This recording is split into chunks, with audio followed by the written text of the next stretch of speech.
Welcome to Tio Bara and Chinita Vlogs. Please like, share, and subscribe. Hello mga kabebe pigs! Kamusta na po ulit kayo at ang inyong mga alagang baboy? Sa video pong ito ngayon ay ipapakita ko po sa inyo kung ano yung mga ipinapakain naming feed sa aming mga alagang baboy dito sa aming farm. Disclaimer lang po muna, ito po mga mapapanood nyo ay base lamang po sa aming experience sa pag-aalaga at pagpapakain sa mga alaga naming baboy. Ito pong unang sako na nakikita nyo ay para lamang po sa mga inahin na baboy. At ito po ay tinatawag ng gestating or breeder. At regardless po yan kung ano pong brand ng feeds ang inyong gustong bilhin. Ito namang sunod na sako ay starter feeds na siyang pinapakain namin sa mga bake na nasa 20 kilos na aming ipapatiner at ipapakain lamang sa loob ng 2 buwan bago kami magpalit ng grower feeds. At ito na nga po ang grower feeds na aming ipinapakain sa mga baboy na nasa 3 buwan hanggang sa maipatimbang. Magsisimula na nga po pala dyan magpakain ng baboy ang aking asawa, kaya isa-isa na po niyang tinatakal ang mga feeds.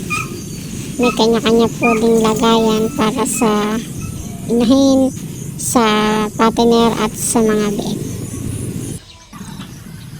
Tara! Samahan natin si Daddy magpakain ng baboy. Sa pagbibigay naman po ng pakain sa baboy, kami po ay naka-dry feeding ngayon.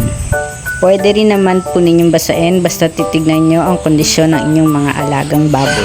Ito po ang mga biik na nasa 20 kilos na siyang pinapakain natin ng starter feed sa loob ng 2 buwan bago tayo magpalit. At yung katabi naman po niya na nag-iisang baboy ay dumalaga. Ito naman po ang mga patiner na nasa 3 buwan na at siyang pinapakain natin ng grower feeds. Ay, pasensya na po at gusto lang din magpa-video nitong aming alagang kambing. Hi guys, kanaman dyan. Oras na nga din po ng paglabas ng ating mga alagang kambing para sila naman po ay makakain ng mga damo. Ay, hindi siya camera shy.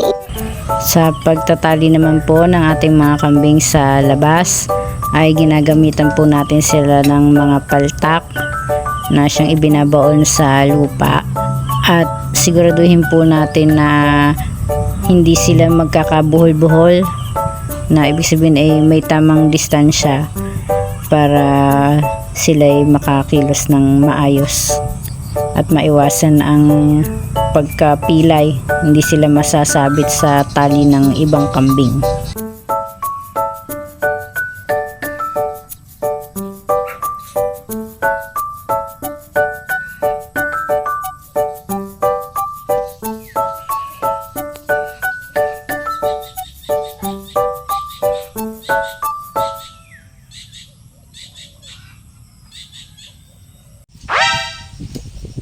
Ano yan, Daddy?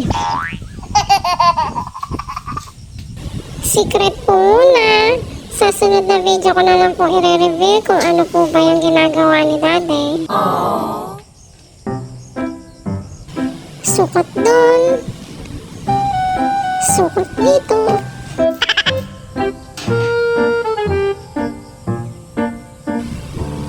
Pihit doon. Pihit dito.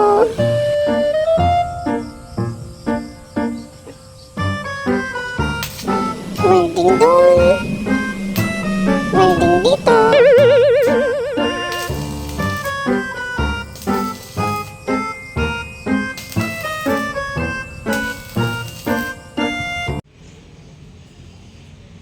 At dahil nga hindi na namin napansin ang oras at gutom na kami, maglulumi muna tayo. Yummy!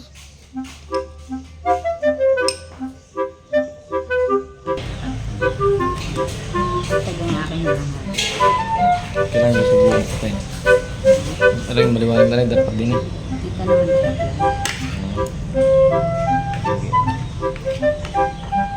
Kita ko. Set mo lang. Ang gulo ng cameraman ko. Sa lumian po na yan, shout out. Di ko lang po alam pangalan nyo, pero masarap po ang lomi nyo.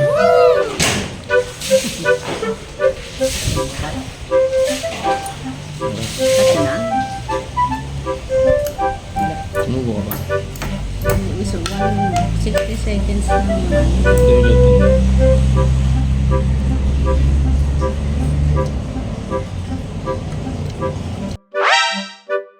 Katapos nga po namin maglomi, pumunta po kami dyan para uminom ng buko. Masarap po ang buko dito sa amin, hindi po yung tinitimpla.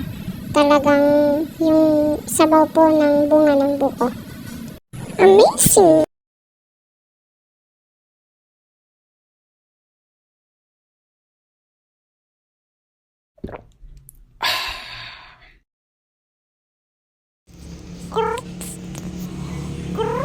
Habang papauwi nga po kami, may nakita kaming manok at medyo kakaiba po yung itsura niya.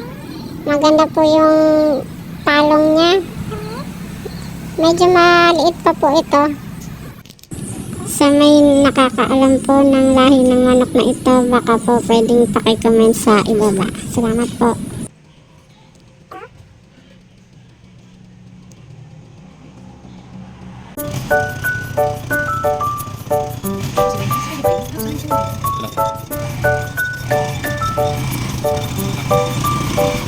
Pauwi na nga po kami niyan at akala ko po ay nakita ko ang alaga kong si Wendy.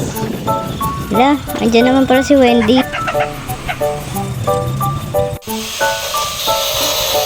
Dahil balik pag-welding nga po si Daddy, ako po muna ulit ang magpapakain ng ating mga alagang kambing. At unahin natin si Goku. Ay, may lalaking kambing po pala.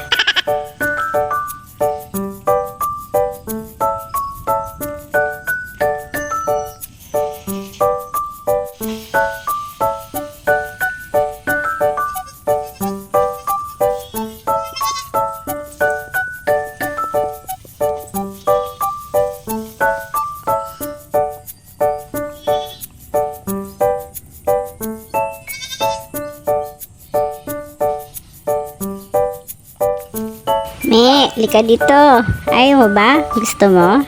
Ayaw mo? Gusto mo?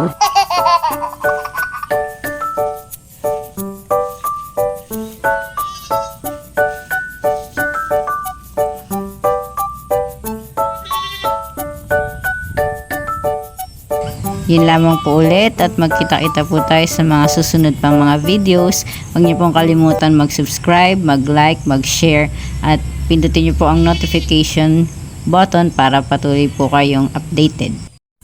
Thank you for watching.